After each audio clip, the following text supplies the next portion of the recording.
Well mga kapupong, matinding tensyon agad ang sumalubong sa Middle East matapos ihayag ni United States President Donald Trump na pansamantalang ipinahinto ng Amerika ang planong operasyon laban sa Iran. Ayon kay Trump, humiling ng dagdag na panahon ang ilang bansang Gulf tulad ng Qatar, Saudi Arabia at United Arab Emirates upang mabigyan pa ng pagkakataon ang diplomatic talks bago tuluyang lumawak ang sagupaan sa rehiyon. Sinabi ni Trump na halos aprobado na umano ang isang malaking operasyon, ngunit nagpasya siyang maghintay ng ilang araw matapos makiusap ang mga kalapit na bansa. Para sa maraming eksperto, malinaw na nais iwasan ng mga bansang Gulf ang anumang sitwasyong maaaring makaapekto sa stability ng Middle East. Sa mga oras mga kapopong na nagpapatuloy ang tensyon, nananatiling sentro ng pag-aalala ang Strait of Hormuz, isa sa pinakamahalagang ruta ng global trading ng oil at iba pang produkto. Dahil sa mga limitasyon sa galaw ng mga barko, naapektuhan ang transportation ng supply sa iba't ibang bansa. Tumaas din ang presyo ng energy sa ilang bahagi ng Europe at Asia dahil sa pangamba ng merkado.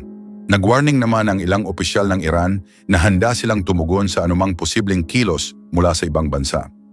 Gayunman sinabi rin ng Iranian President Masoud Pezeshkian na hindi dapat ituring na kahinaan ang pagpapatuloy ng diplomatic discussions. Ayon sa kanya, nais pa rin ng Iran ng maayos na usapan ngunit patuloy nilang poprotektahan ang kanilang pambansang interes. Sa Washington mga kapupong, nagsagawa ng emergency meetings ang White House kasama ang matataas na opisyal ng defense at intelligence agencies. Kabilang sa mga dumating sa pag-attend ng pagpupulong, sina Secretary of State Marco Rubio, Defense Secretary Pete Hegseth, CIA Director John Ratcliffe at General Dan Kane. Pinag-usapan umano ng grupo ang mga posibleng plano ng Amerika sakaling hindi magtagumpay ang negotiations. Sa mga oras na sinusubukan ng Amerika at Iran na ipagpatuloy ang usapan, aktibo ring nakikipag-ugnayan ang Qatar at United Arab Emirates sa magkabilang panig. Ayon sa diplomatic representatives, nais ng mga leader sa Gulf na mapanatili ang balance sa rehiyon upang hindi maapektuhan ang negosyo, turismo, investments at trading routes. Patuloy mga kapupong ding nakaalerto ang ilang American Naval Forces at military aircraft sa rehiyon. Pinalakas din ng ibang bansa ang seguridad sa mga paliparan, energy facilities at mga pangunahing pantalan. Bagamat sinabi ni Trump na umaasa siyang magkakaroon ng mapayapang resulta, nilinaw niyang handa pa rin ang Amerika sa anumang posibleng mangyari. Sa Lebanon, lumalala rin ang pag-aalala ng mga residente malapit sa border areas. Maraming pamilya ang naapektuhan ng tensyon at patuloy na inaasikaso ng aid workers at emergency teams. Nanawagan naman ang mga tao sa mundo na pairalin ang pagpipigil upang hindi na magkaroon ng mas malaking sagupaan. Apektado rin mga kapupong ang international flights matapos kanselahin o baguhin ng ilang airline companies ang kanilang flight schedules dahil sa security concerns. Maraming biyahero ang nakaranas ng delays habang naglabas ng advisories ang ilang gobyerno para sa kanilang mga mamamayan. Ayon sa mga eksperto sa ekonomiya, posibleng magkaroon ng mas malaking epekto sa global trading kapag nagpatuloy ang pagtaas ng tensyon sa Middle East. Bukod sa transportation ng oil, maaari ring maapektuhan ang presyo ng pagkain, shipping costs, at iba pang pangunahing serbisyo sa iba't ibang bahagi ng mundo. Sa Iran naman mga kapupong, napaulat ang ilang malalakas na pagsabog sa Qasem Island. Ngunit sinabi ng Iranian media na konektado lamang ito sa disposal ng mga lumang kagamitan mula sa mga naunang insidente sa rehiyon. Kahit walang agarang banta, nagdulot pa rin ito ng pag-aalala sa mga residente ng lugar. Anyway, nananatiling open sa diplomatic talks ang magkabilang panig. Patuloy ding umaasa ang mga tao sa mundo na magkakaroon ng fair na kasunduan upang maiwasan ang mas malawak pang krisis sa Middle East sa mga susunod na araw. Well mga kapupong, si Donald Trump ay muling sinabi ang kanyang pagkadismaya sa direksyon ng negosasyon, lalo na sa mga mungkahi mula sa panig ng Iran. Bagamat may ilang pagtatangka na paglapitin ang dalawang panig, nananatiling mabagal ang progreso. Ang Strait of Hormuz ay critical dahil dito dumadaan ang malaking bahagi ng global supply ng oil, kaya anumang abala ay agad nararamdaman sa pandaigdigang merkado. Mga kapupong, sa panig ng United Arab Emirates, sinabi ng kanilang mga opisyal na tila nahihirapan ng umusad ang usapan. May pag-aalinlangan sila kung gaano kaseryoso ang bawat panig sa pag-abot ng kasunduan. Samantala, iginiit ng Iran na handa silang makipag-usap, ngunit kailangan din umano ng pagbabago sa approach ng United States. Dahil dito, nananatiling open ang komunikasyon ngunit kulang sa konkretong resulta. Hindi lamang sa gitnang silangan nararamdaman ang epekto ng sitwasyon. Sa Europa, lumalalim ang hindi pagkakaunawaan matapos ipahiwatig ng United States ang plano nitong bawasan ang presensya ng militar sa Germany.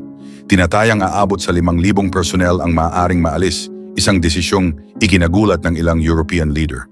Well mga kapopong, ang Germany ay matagal ng mahalagang base ng operasyon ng Amerika. Kaya ang nasabing plano ay tinitingnan ng mga eksperto bilang malaking pagbabago sa kanilang ugnayan. Para sa United States, bahagi ito ng mas malawak na plano na hikayatin ang mga kalapit na bansa na akuin ang mas malaking responsibilidad sa seguridad.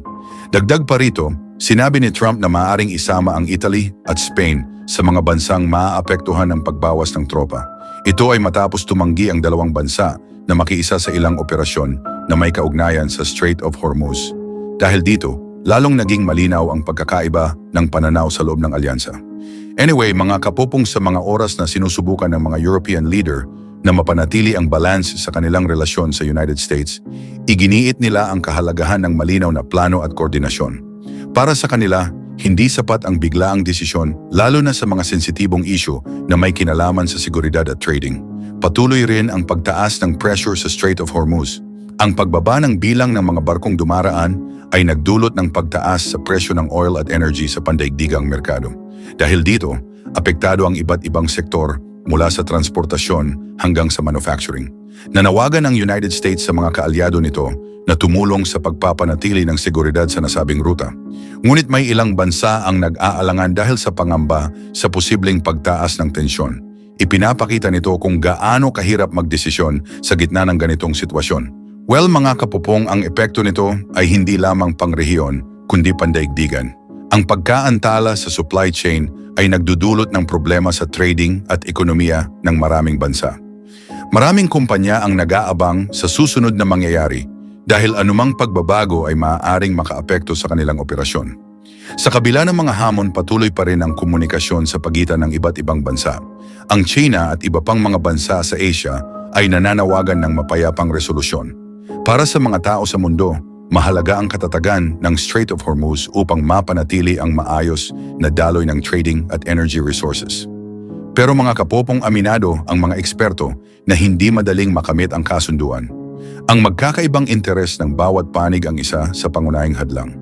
May ilan na naniniwalang posible pa rin ang progreso, ngunit kailangan ng mas maingat at malinaw na plano mula sa lahat ng involved. Sa mga oras na nagpapatuloy ang negosasyon, nananatiling kritikal ang papel ng mga bansang direktang apektado. Ang kanilang mga desisyon ay may malaking epekto hindi lamang sa rehiyon, kundi sa buong mundo. Sa ngayon, wala pang malinaw na direksyon kung paano tuluyang maayos ang sitwasyon, ngunit patuloy ang pag-attend ng mga leader at representatives sa mga pagpupulong upang hanapan ito ng solusyon.